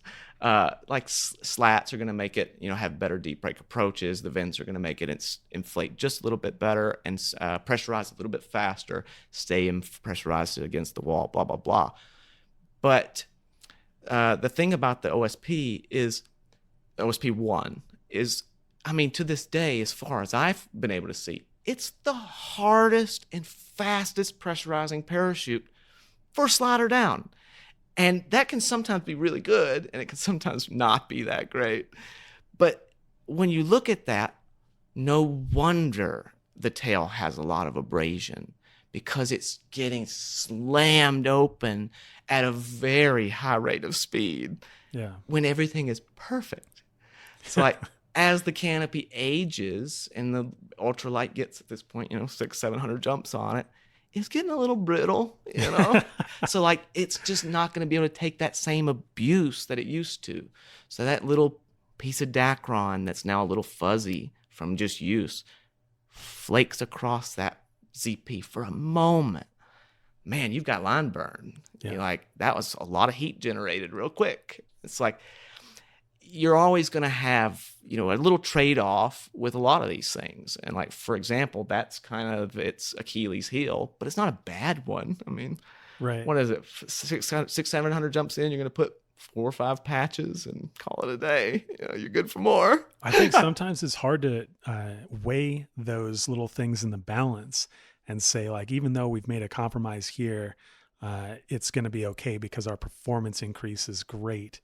And I think a lot of times the next generation reinvents some wheel because they're trying to protect against a negative consequence, but then they make something worse. Yes. And it's tough to tell, like, when you're doing that. Yep. I'm trying to come up with an example of this. Did you solve the 1 in a billion? Right. But did you introduce a 1 in 100,000? Right. Exactly. Exactly. I remember one that came after, this was 2016, and the first time that somebody went in with a misrouted bridle, like a misclosed bridle, like they were, their pin got popped, they reclosed it without the pilot chute on, or pilot chute out, and then created a container lock and went in.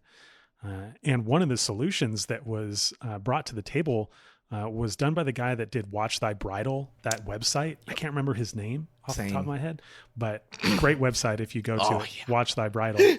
He came up with this system with cutaway closing loops. Basically, like, behind the back pad, there was a cutaway cable that would run the length of the container and then terminate at a handle that you could cut away both of your closing loops in the event that you had a pilot chute in tow or a container lock or a pin lock or anything.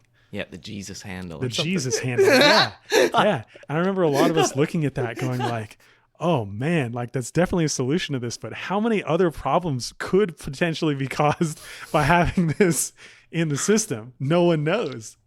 No one knows. Let me know if you agree with this statement. This is something that I tell most every student. I say the early bird gets the worm, but the first worm gets eaten. So, when you're looking at innovation, you should understand that like the second person to the draw really has the advantage. Yep. 100%. 100%. Man, that's so true. It's like all I'm thinking of right now is like Tesla, for example. It's like, people love them and stuff, but like, cool, but Toyota's going to eat their lunch at some point. Like, and I'm not saying that's true, but I mean, come on. Like man. when something like catastrophically fails across all of them and they're like, damn, we didn't see that coming at like 50,000 miles. And all of a sudden, yeah, because Toyota's sitting over here like with a collective like trillions of miles like driven on their systems. Yeah. I mean, man, they've got the experience. Yeah, man. Yeah. Yeah, there's really no substitute for tried and true. And it is an interesting balance to take as a jumper wanting to be at the forefront of the sport. Yeah. Can you talk to me about those differences for a second? I know we've had a discussion before about the pros and cons of ultralight equipment versus the standard weight equipment.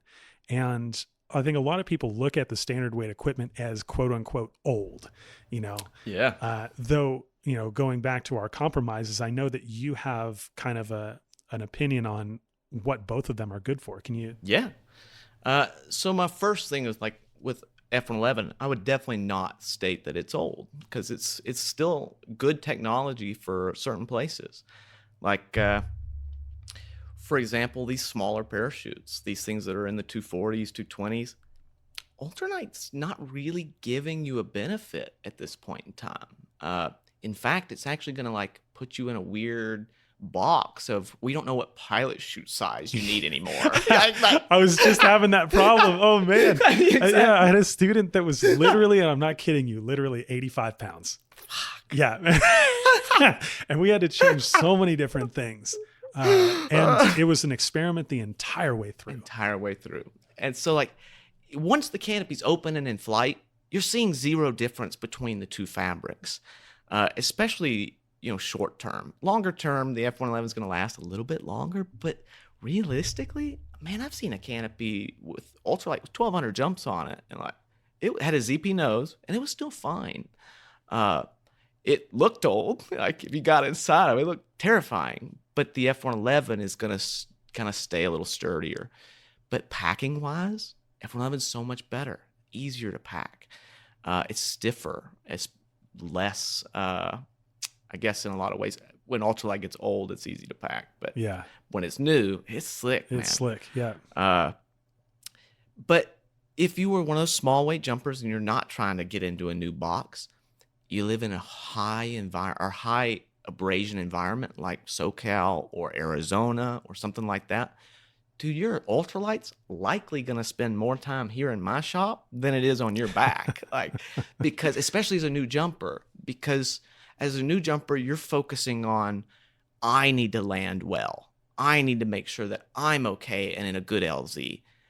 But with ultralight, it's that plus I need to now land my canopy in a good spot. Totally. Because ultralight, you put that in a bush, chances are you're getting a patch or you're pulling a thread or something. Yeah. F111, man, I remember my old blackjack, man. I was just about to say the blackjack. Dude, yeah. I've nuked it into so many trees and all kind of stuff. And I think I had one patch. Like one of my favorite stories is I saw Taz land in the trees out in KL and she was flying a blackjack. She takes it, she crumbles it up, she brings it back up to the top. She literally shakes the branches out of it and then starts packing it again. Game on. Yeah, man. Yeah. And there's no damage to it. It's bulletproof. Yeah. That is the most bulletproof parachute ever made. Yeah, ever made. Yeah. So 1-inch sport tape. It's awesome. That's an interesting one to bring back. It's like the Toyota Hilux, it's like that you drop it off of a rooftop, it's still going to function. Great static line canopy. Man, it had good glide. Yeah. Everything about it. Good canopy. And no one has recreated that type of durability in a new parachute. And I guess that's kind of illustrating the point. Like it's all compromise here. Yep. Like that parachute was solid as a rock. And as we got into lighter stuff, now all of a sudden there's so many things else to worry about. Yep. And in a lot of ways that's good and bad, but like the Blackjack, the way it was built, I mean, most of the people, they'll say like the weight savings, that's why they like ultralight. But in general, you're saving like maybe a couple of pounds, and where are you jumping at, right? Like if you lived in Europe and you're doing some serious hikes, heck yeah. Yeah. If I was doing some long hikes here, sure. But if I'm like, jumping the bridge or Camelback or anything local around here that's not missions, you don't really need that, because after like 2 hikes, you're not going to notice it anyway. Like, build the muscle up. How about the differences in harness construction? And I know you've talked to me about this before, the Dyneema blends versus the true nylons. Yeah, true nylons, yeah. I'm kind of that old school fan. Is like when we do pull tests on them, dude, nobody's ever going to argue the strength of Dyneema. That stuff is steel cables. I mean, it's insane. But it's just that. It's a steel cable. You put it under tension and you pull, and it doesn't really change. It sits there, and it'll stretch a little, but it doesn't really stretch until it just explosively explodes in one area. Usually it's stitch lines and stuff. But the nylon, you throw a classic riser in a pull test, and you'll get 5-6 inches out of a 21, 22-inch riser before it fails. And you'll literally be just jaw on the ground at how much stretch this is under thousands of pounds that I'm not seeing as a jumper slider down. So like I'm not a fan of it for slider down rigs, because you're just transferring all that extra energy. Yeah, energy to your body, which slider down, we want to be on our toes, we want to be quick, we want to have reactions. And that to me kind of slows me down a little bit. It's that stars and those, cuckoo birds for a second. To try to make some kind of reaction time during that stage, I'm going to be much slower. That good old traditional nylon, it's absorbing a lot. And I think for a long time, it was one of those things we took for granted. We didn't really know what it was doing as far as that goes. Or thinking that it was totally insignificant. Yeah. And it's one of those things that it was changed likely for marketing because it's cooler and it's lighter and all that stuff. But there was nothing wrong with the old stuff. It wasn't like it was breaking because we're using too much force or anything like that. That was never the case. It's just kind of getting hard to get. It's got somewhat limited functionality. Like, you're not going to get fancy new custom buckles for it and stuff like that. Like, that'd be a little harder route to go down. So it's one of those things I wouldn't say we should let go of it yet. I'm not sold that the 2-inch webbing's awesome. Like, I'd love a 1-inch, and we don't necessarily have that. But I think nylon is one of those things that's actually like super important for slider down bass jumping.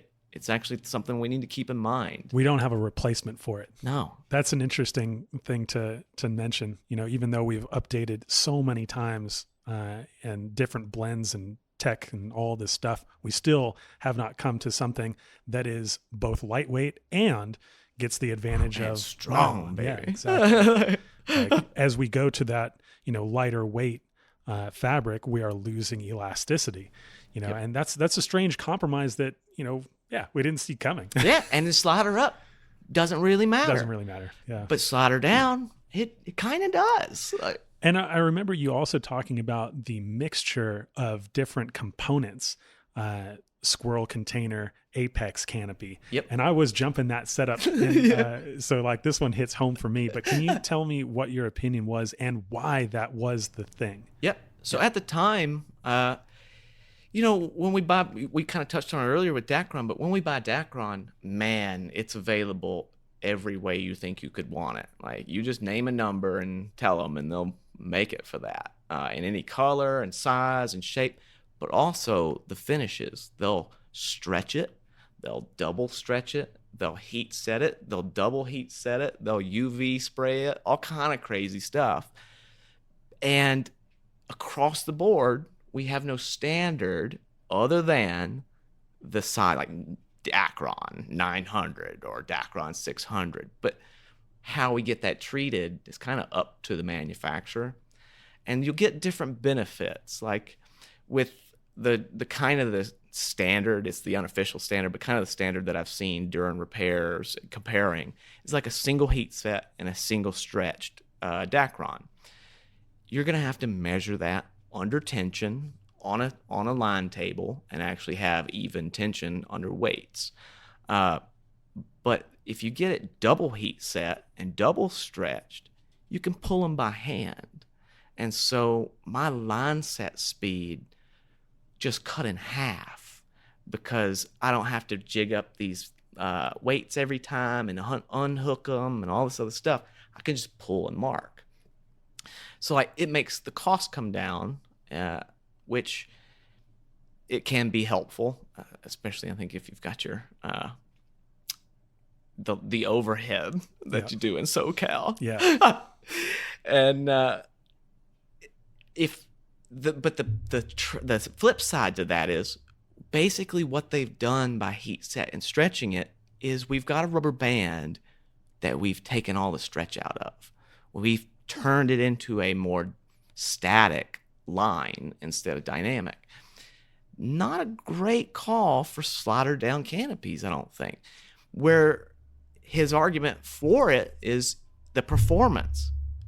The performance goes up a lot higher. You're going to get better glide, all that stuff. It's a little more aerodynamic, but it's not stretching, and you're going to get that shock load every single opening. When you pull Dacron, same thing in the pull test scale, man. It'll almost double in size before it breaks. I mean, it's impressive stuff.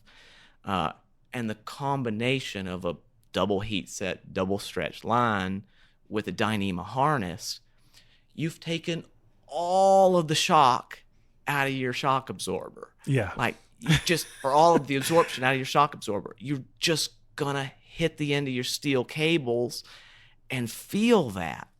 And it's gonna knock you silly, man. I remember that. Yeah. I was jumping a Flick 2 with a stream. And this was something that Jamie Flynn and we got these matching streams because we started wingsuiting as a team. Yep. But I was still using Apex canopies. And so that was my setup. And for wingsuiting, no problem at all. Yep. Totally great. Until Jamie was like, hey, man, we got to do this Moab trip and get some pictures. And so we need to use these wings and these rigs for Moab. And I'm like, okay. And the first handheld off of Tombstone, I got absolutely rocked. It's like so rocked that I landed on the road. Oh my God. I was like, oh my God, okay, this is dizziness. No. We're just going to go to the road, baby. This is fine. And it wasn't until much later that I realized that it was a combination of those two things that was really like screwing me. Yep. Yeah. The first time I noticed to even look at that, like I've been jumping Mojo and a blackjack over and over and over. I came out here and I borrowed a rig and it was in like a Vertex and a Fox. Man, I took that same 2-3 second delay, whack, whoa, man, I've never had an opening that hard. You're like, why? And that's when I started like seeing like these don't stretch. You're like, huh? Like it's got its trade-offs. Most people in bass, especially if you go out here at the bridge and look, they're not taking 3 second delays. No. So like it's kind of irrelevant at that point. Yeah. It's like if you're not one of those jumpers, it's not something to worry about. But if you are and you are noticing you're getting wrecked, that's probably why. Like, yeah. You've got something in there that's not doing what it should as far as stretch. So, okay. Because people don't get that. I hate the terms slider up and slider down. As far as our equipment goes, they really do have two different criterias. Yeah. And we can make hybrids and they blend and they do right. And I know that you can take your OSP, slider up, and they say it's fine. But why would you take the hardest pressurizing parachute slider down? Why do you think that's okay to take slider up? I don't care if they gave you a new slider for it or not. Like, it's like golf, man. You don't go to the putting range with your iron, like a driver. Like, well, if I can only afford one club, though, and I think most people are in that boat. Yeah. Man, when I had to go to Yosemite last minute and just super quick, like all I got's the OSP, man. Like I had to put a BOC on the rig real quick. Yeah. But I was terrified. So yeah. I took the two outer vents, 4 of them, and I just sewed them down. No shit. Just closed them. Like, fuck it. That's probably something that most people would not be comfortable doing. But that's an interesting thing to note, because I think a lot of people are trying to thread the needle, so to speak, between all the things that they want to get into and find that perfect piece of equipment for them. But does sadly, it exist?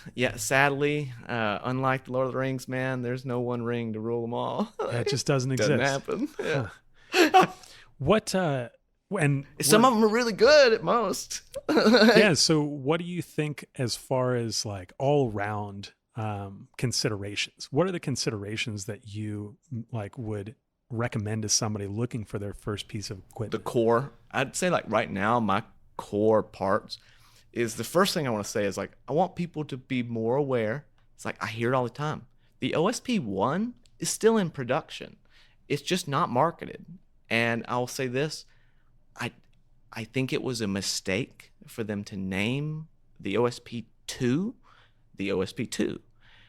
Because when you compare the canopies and the wings and you chart those line trims and you look at it, diagram next to each other, they're very different parachutes. And in fact, if you had like that scale of 0 to 10, you've got an OSP-1 at 0 and you've got the Vision at 10, the OSP-2 sits at like a 7.5 on that scale. Yeah. It favors the other. So like, I think it's a super good canopy. I just hate the name. Like they should have named it something else and had it in the branch of the 3. But that said, I'm a big fan of like Hayduke 2. What was that? Hayduke 1 was a little fast. It was a little sporty.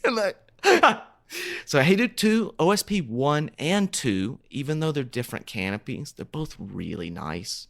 And at the moment, that's kind of like my core thing. But I'm also factoring in like longevity of your equipment, like the actual like quality that it's made with. And I do keep in mind like resale value. So I don't consider smaller manufacturers right off the bat, even being one. Yeah. Because, dude, who knows if we're going to be here next week, right? And so like you buy your rig today and you need a line set for it 6 months from now. I mean, I might be here to provide it or not, or vice, like whoever that is. It's like, that's my only consideration with new manufacturers is they haven't been there long enough to prove that they're gonna keep being there. And so like more important for skydiving stuff, it's like right now, vortexes, you can't get free bags and pilot chutes for them anymore. Yeah. So you kind of burn that rig, huh? You better search real hard for that cutaway, man. I mean, the way I look at it, when I walk into a shop like yours, I'm not buying a piece of equipment. I'm buying a piece of art. Yep. And yeah, like, there are several small manufacturers that have, just done things for a couple seasons and they disappear, or they go up and down, in their waves. But, at the end of the day, I'm not looking to have like, customer service for this thing for the rest of my life. Like I walk into your shop, I want something that's unique. Yep. Can you talk to us about being that kind of smaller manufacturer, like what that lifestyle is like, what and what you're currently making? What are you passionate about right now? So the current lifestyle is hectic. Is being one person. I'm starting to learn, like, I'm trying to get things a little easier, like set up the websites and get like automated phone numbers and stuff like that.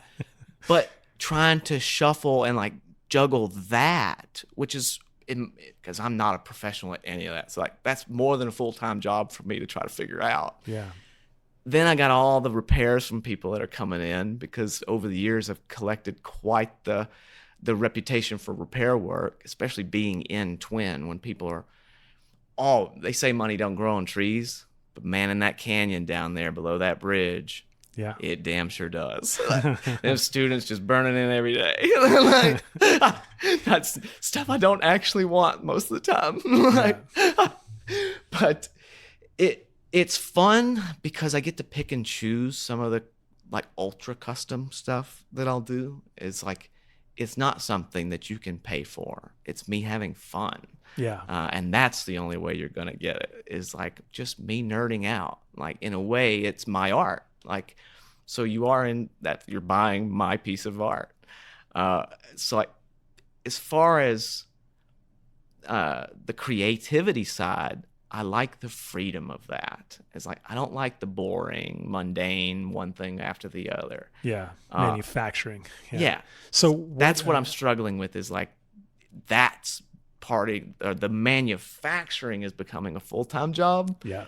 And I'm dropping the balls on so many other things because I'm just trying to do too much as one person. But I mean, it is what it is. So when you get the time, what are some of the artistic projects that you're putting your freedom into? Oh, dude, right now, man, I've got the pilot shoots that I'm printing on now. Those custom ones with the man. Oh, wow. wow. Dude, and I've been like jaw on the ground, man. When I first started that, it was just like just pressing one in a little thing and playing with it. But moving in now, I've tried to find the limitations, like how detailed can I get? And as long as the artwork will support it, it's like you've got to have like 4K, images for a 42 or a 48-inch PC. But man, like newspaper print, I mean, like ants. I mean, you can get. Could you do my face with a thumbs up? Dude, I can see your pores like No on the shit. ZP. Wow. It's crazy, man. Is it hard to line those panels up when you get the full picture? Yes. That seems like a lot of the work. For now, I'm doing it a very kind of an inefficient method. It's a flatbed heat press transfer. So like I do have to line those up. But in an ideal world, if everything went awesome and things are scaling and years down the road, that could be done much more efficiently with a different type of heat press. But basically at that point, I need to be in like a warehouse with like, 3-phase power and, much more serious than my apartment shop. Well, I mean, this is pretty sweet. Like, you got a fair amount of space here. And what I also like about it is that it's a true loft. Yes, We're up that's off what I the laughed. ground. It's actually above ground. I think there's a little more time. magic that happens when you're above ground a little bit. It's the first time my loft has actually been off the ground. Well, in Paris, we were like 2 feet off the 2 ground. feet, yeah. We had Raised 3 trailer. steps. Yeah. Can you talk to us about the containers that you're starting to build? Yeah. Kind of going back to what we're saying about the 1 in a million thing, and are we eliminating that, or are we causing a new one? But one of the things that the goal sitting down at this container, and this has been, I had the first vision of it like 8 years ago, and I've been trying to put one together since. And there was limitations of manufacturing, like that doesn't go through the machine folder, or that doesn't work. It's like you just kind of hit walls.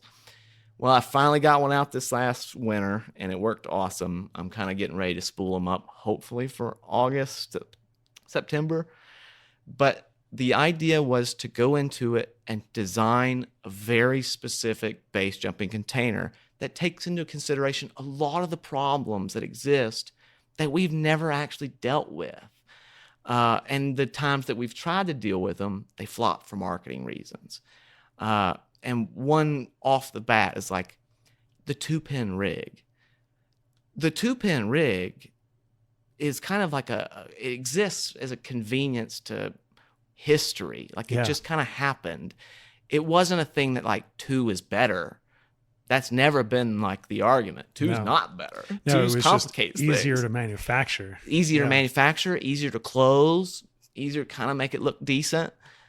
But like the Prism was an awesome rig. Yeah. But it was a 1 pin and people freaked out like the pin tension's high. Like Bill Booth would have freaked out on him, man. Like, pin tension too high. It's a curved pin. Like, it's going to come out. That's an interesting one to mention real quick. And I highly suggest that anyone that has the question about pin tension, try this test.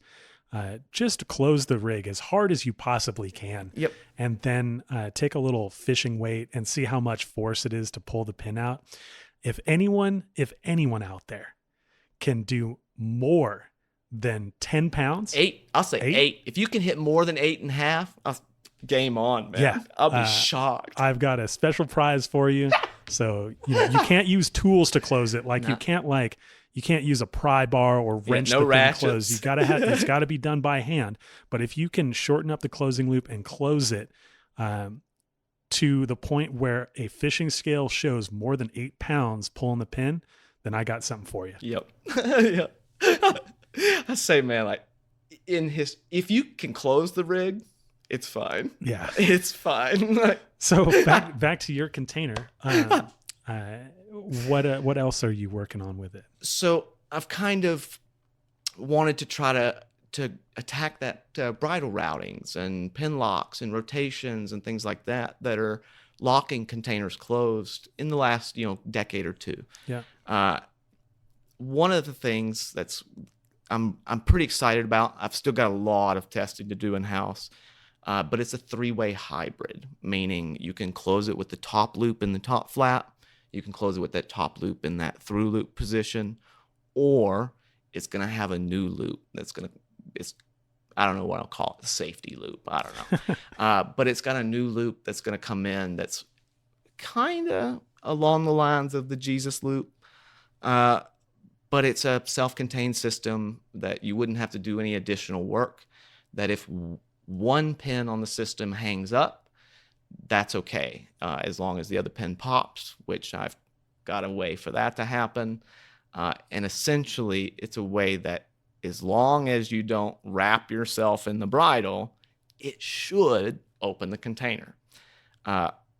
Things I'm not sure yet, how often you're going to replace closing loops and stuff like that. Yeah. Like, still waiting. Because it could be failed right there. I mean, if you're going to lose a closing loop every single jump, well, that's out of the question, man. Right. People don't like that. I mean, we got people still tying tailgate rubber bands on because they don't want to lose a 1/10 of a penny, something like that. Yeah. So closing loop's definitely out of the question. I'm one of those people. I pitch my my bands so that I keep them on there. Dude, I made them. I've got I call it tailgate too, but I'll offset the tails by 1/4 of an inch, so my rubber band always stays. Yeah. And it's just so I could throw it away. It's I never reuse it. Well, at least you're not littering. Never. Yeah. That's the reason I wanted it. I didn't want the buttholes to be together, because they flare. Yeah. So you just separate those. And then as a byproduct, you keep your rubber band. So you're just going to have to take my word for this because you're listening, but looking at his containers, they are beautiful. They're great. And I've gone to the extremes of shaping. So I've taken advantage of the human body, the back, and the way that you are shaped as a human. So it's got a lot of lumbar pressure, but it's kind of got aerialists in mind. It's keeping that BOC tight against their back. It never shifts around. And it's a real smooth over the shoulder. Yeah, man, so no more gaps going through there. I mean, it is. There ain't a wrinkle on it. It looks terrible when it's laying on the ground 2D. But you got to put some 3D into it, and it looks nice. But it's where I'll say the second bird gets or the first worm gets eaten. I don't necessarily think that I've got the advantage, but where I do have a wide open advantage is I've been working on these people's products, everyone's, and people that are no longer in manufacturing. I mean, old stuff, Neos, and stuff that's garage stuff. For 16 years now, I've seen what I think wears out quick or doesn't wear out quick. And if you just kind of take those 1, 2, 3, 4, 5%, just like we've been doing in pointers manuals, same thing. Yeah. And you put it together with your own piece. Obviously, I am biased in the sense that I think it's something cool. Do I think it's this next new thing? Maybe I hope not, so. But do I think it's a move that might spark something else in innovation? Yes. I'm excited for someone else to play with it. That's what I want. I want feedback that's not my own at this point. And whether that's good or bad, it's like I'm invested a lot at this point where it's going to be devastating if you show me the problem. But when it's ready, my idea is to go out to the bridge with a stack of cash and say, like, if you can lock this in a traditional method, that's not like, wrapping the bridle around. If you can do something legit that has done it before, man, you've taught me something. I'm going back to the drawing board. Here's the cash. Thank you. Like, worth every penny. So let's get into what we call you here, because we've been talking about your products. I want to make sure that people are able to find you. Yeah. What are they called? That is going to be called The Journey. And your company? Magic Backpacks. Nice. And centered here in Twin Falls for the foreseeable future? Yep. I'd like to stay here. The reason that really pulled me to Twin wasn't just the jumping activity here. It's the long history in sewing generationally here. And it's not just parachutes. It's all clothes and stuff like that. But seamstresses and seamsters, like working on clothes is way harder than parachute stuff. We're working with squares that have like blocks and straight lines and grids and folders, and it's super easy. Man, the shape around your shoulder here that connects the sleeve, I don't know what that's called, but that's skill. I can't do that. So I think when I start to try to scale, this is a good hub for me to find, talented sewers that are hopefully, to start off, in their later years of working, that I can have, more direct control over the training and the job creation. I mean, I want to scale it and keep it local to employ people here. It's like, I not just like Twin for the jumping. I actually like Twin Falls. Yeah. I like the city. I like the stuff that they do downtown. They're always active with trying to do stuff for the community. We keep our parks in really good shape. Like, I always wanted to be an active member of that society. I also want to be a taxpayer. So when we have problems at the bridge, we can actually show up and bitch about them. Yeah. Instead of just being people that are scraping the cream off the top of the cup. Yeah, it's tough to, it's got its advantages and freedom to be an outsider of society, but it also has its disadvantages in that, like, nobody cares to listen to you. So I know that you're not only looking for, this expansion and employees, but you're also looking for students. You started teaching rigging because, as we've noticed, there is a very big need for it. Yes. And that's kind of where I'm trying to scale the business, is to get me away from the sewing machine to do what I want to do, which is educate people, train people. Because at this point, when I try to find somebody to help take over some of this repair work, I know that there's tons of people skilled enough to do it, but they're either not willing to do it because it's base, or they don't have the facility or the machines or any of that capacity. It's like, if I can offer something to some people, like there's a local guy I'm training that uses the shop to do repairs, that helps me out. It actually benefits me to not worry about that patch.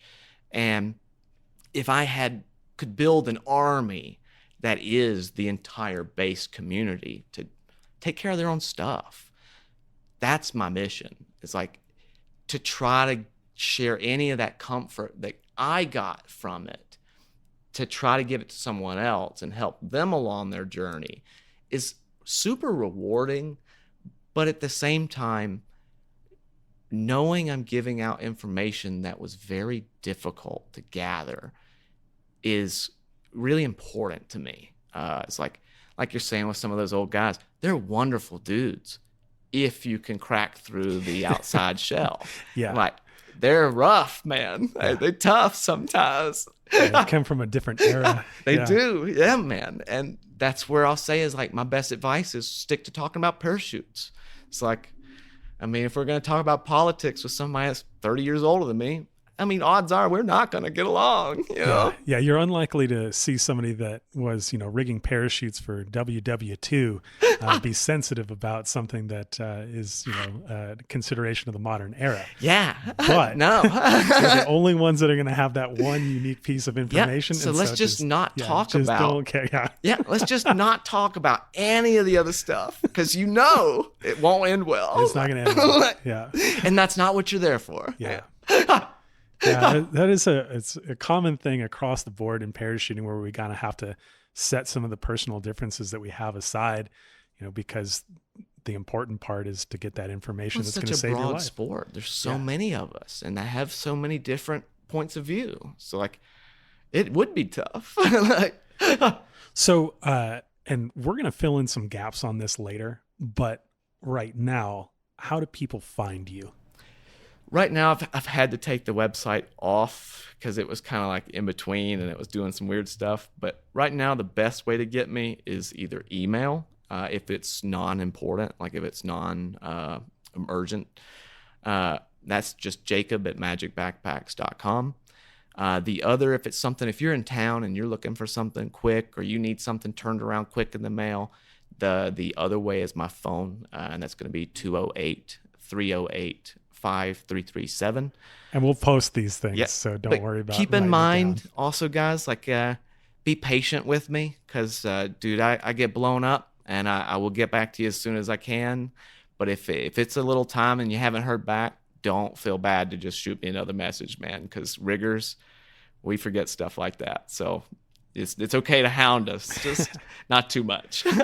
Well, I think that you're one of the jewels of our community at the moment. Like, you're an incredible resource on so many levels. And this conversation has given me a new mission, which is to help you with the admin so that you can get into the community a little bit more.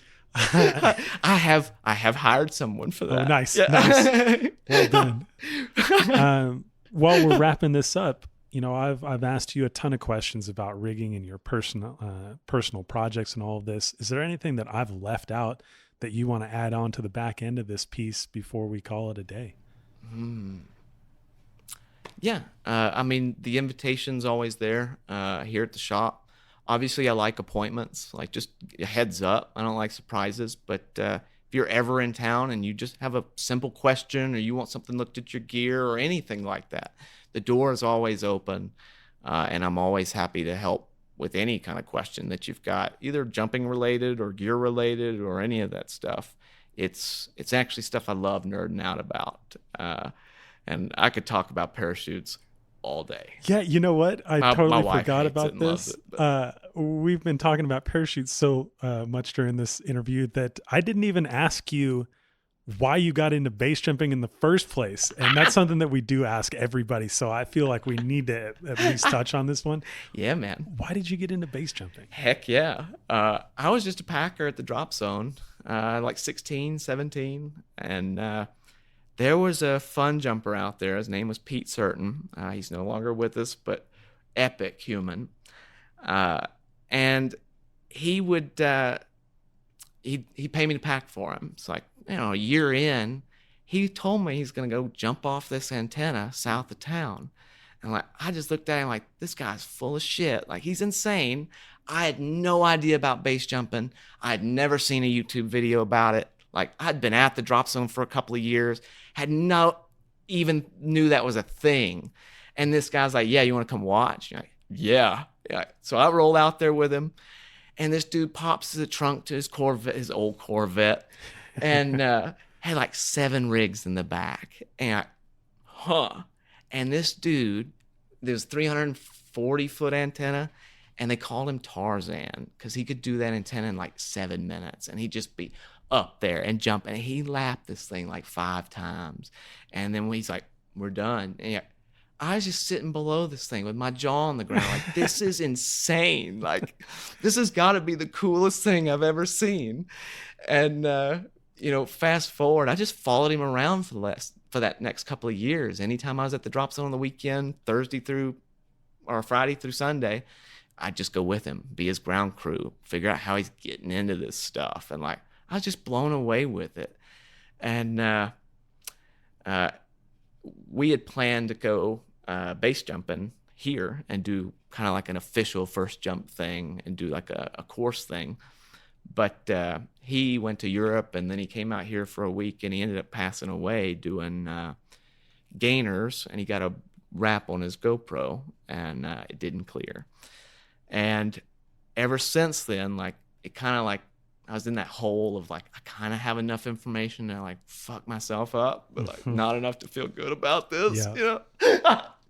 So that's when I just started like, I've got to learn. And so like I went to a bridge day, 3-day course, and like kind of like I learned something, but not a lot. I was like, I knew a lot of that from following him around. It was pretty basic. I was like, I need more than that. And so I started beating the bush, and I started coming out here. I did some courses with Tom. I've done a lot of private coaching with random people because I've always thought some people had gold. Everybody's got something good to teach. And I want to try to get all of it and form my own opinion. It's like a pack job in skydiving. Like my pack job's a blend of like 12 people showing different things, and you all put them together. Same kind of concept. It's like, just get as much info as you can and find out what's right yourself. And the info you're getting is just kind of pointing you in the right direction of where to look next. And that kind of just spawned a whole thing of like, because I like the rigging so much, I really like the single parachute component. It's really, responsibility is all on your shoulders. Like, that's what Literally. I like about it. It's rigging to its core, raw, and that's what I enjoy about bass. It's like, and it's gone even further. Like, now I don't jump anything that's not my own containers because I don't get the same satisfaction out of it as I do knowing that like I'm actually the one responsible for every part of this. And that's what draws me to bass, is like actually embracing that self-responsibility of fucking your own self up. That's a powerful statement. Yeah, it's a powerful feeling. The empowerment, I can feel it from here. And with that, we're going to call it a day on this interview. We could talk to you forever, man. And I hope that you come back. But in the meantime, we'll post all of the stuff where people can find you. And I really appreciate you taking the time. Dude, thank you. We hope you enjoyed this episode. If you have any thoughts about what you've just heard, please don't hesitate to reach out to us. Big shout out to Mark Stockwell, our sound engineer and co-producer. We love you, and we couldn't do this without you. If you'd like to learn more about this podcast, visit our website, exitpointpodcast.com. And if you're jumping out there, remember that when it comes to equipment, we're all test jumpers, no matter where we got our gear or how new it is.